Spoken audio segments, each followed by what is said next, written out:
Tahukah Anda kenapa uang kita tidak pernah bertumbuh? Kenapa uang kita tidak pernah berkembang? Kenapa banyak orang yang kita temui, yang kita lihat bahkan nyaris tidak pernah megang uang cash di tangannya, kemudian kehidupannya tidak pernah berkembang, kemudian tidak pernah mempunyai aset, padahal kita selalu bekerja mendapatkan uang tiap bulan. Nah, apa persoalannya? Nah, ini yang bakal saya sharingkan kepada teman-teman semuanya, yaitu 5 tips mengelola keuangan pribadi.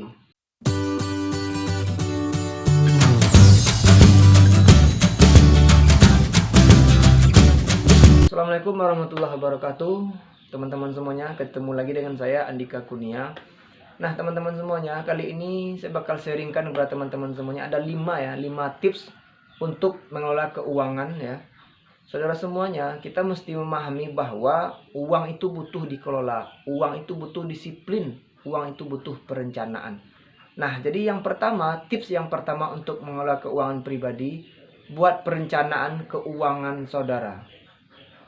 Saudara, apapun kegiatan, apapun hal yang ingin kita kerjakan, selalu ingat diawali dengan perencanaan.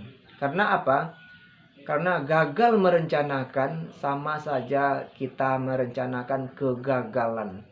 Nah, untuk itu termasuk uang pun mesti kita rencanakan. Nah, makanya yang kita ingat dalam mengelola keuangan pribadi, hal yang pertama yaitu buat perencanaan keuangan saudara.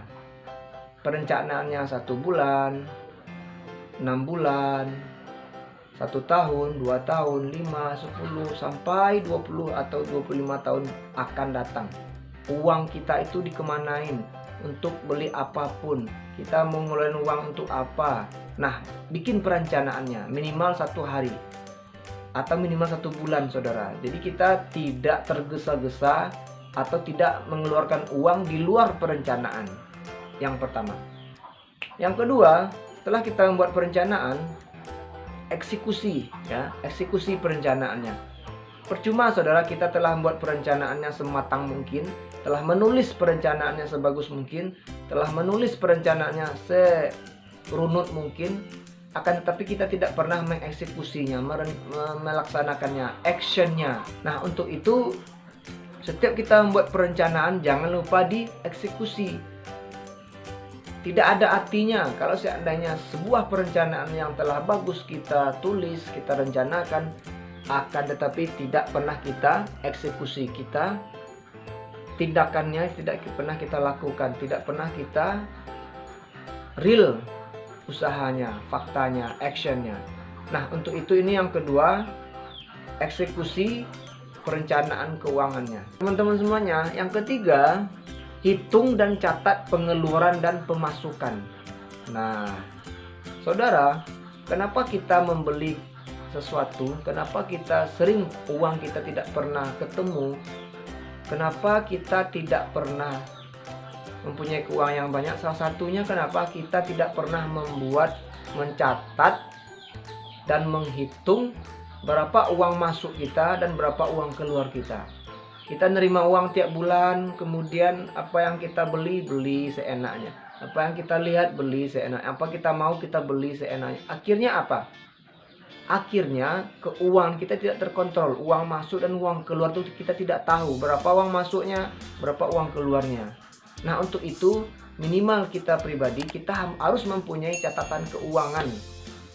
Apa yang dicatat? Minimal uang masuk dan uang keluar, teman-teman semuanya. Dengan begitu, setelah kita mencatat uang masuk dan uang keluar, kita tahu bahwa kita menghabiskan uang 1 bulan ini untuk apa, ya. Keluarnya beli apa, catat per hari. Nah, kemudian nanti per bulan dihitung, dianalisis, saudara. Nah, jadi tujuan untuk mencatat ini dianalisis. Bulan ini kita membeli apa, ya.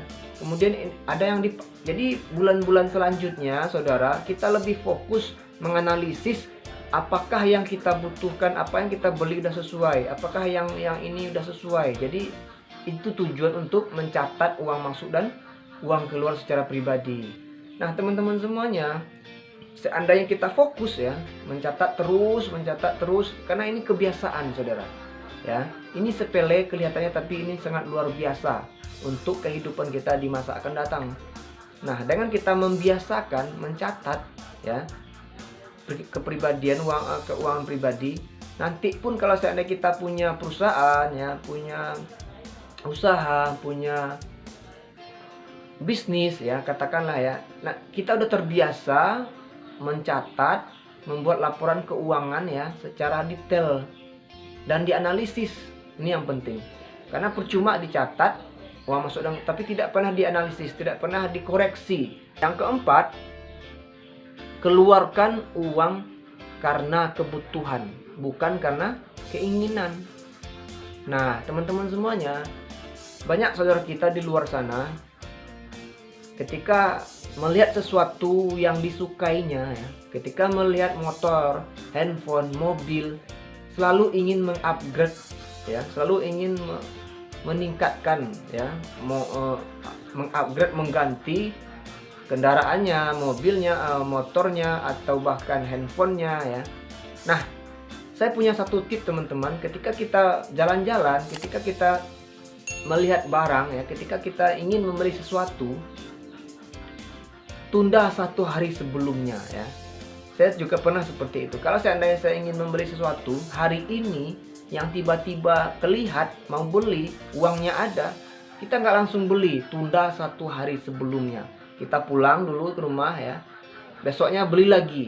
Nah, karena biasanya ketika besoknya itu udah nggak bakalan ingin lagi beli, karena kita sadar bahwa kita belum butuh upgrade handphone, kita belum butuh upgrade mobil ya.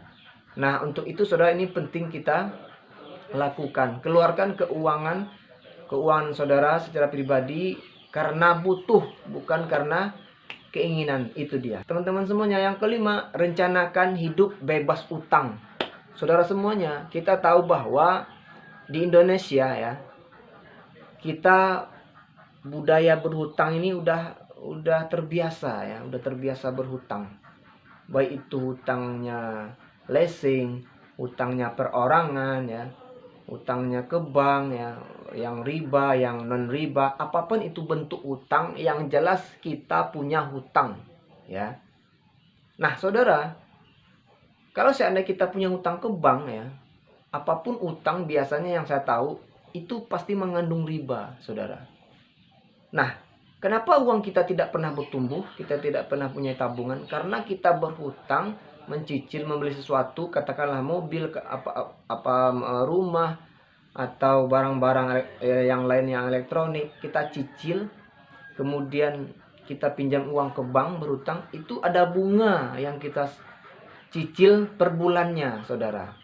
Nah, bunga yang kita bayarkan itu di luar pokok itu ada bunga namanya ya, belum nanti dendanya. Nah, makanya uang kita tergerus ya oleh riba, uang kita tergerus oleh bunga ya, bunga bank kalau seandainya kita pinjaman ke bank. Nah, teman-teman semuanya, di Indonesia yang saya tahu jarang sekali yang kita temui betul-betul keuangan yang syariah, yang pinjam atau pinjam syariah atau pinjaman yang berbasis 0% tidak ada bunga, itu jarang sekali. Nah, untuk itu rencanakan hidup bebas utang dari muda, saudara. Jangan biasakan hidup berhutang. Demikian teman-teman semuanya, semoga 5 hal ini atau 5 tips ini bisa mengelola keuangan pribadi kita lebih baik. Kemudian uang kita bertumbuh, kita mempunyai aset dan kita mempunyai tabungan di saat muda. Semoga bermanfaat. Demikian, assalamualaikum warahmatullahi wabarakatuh.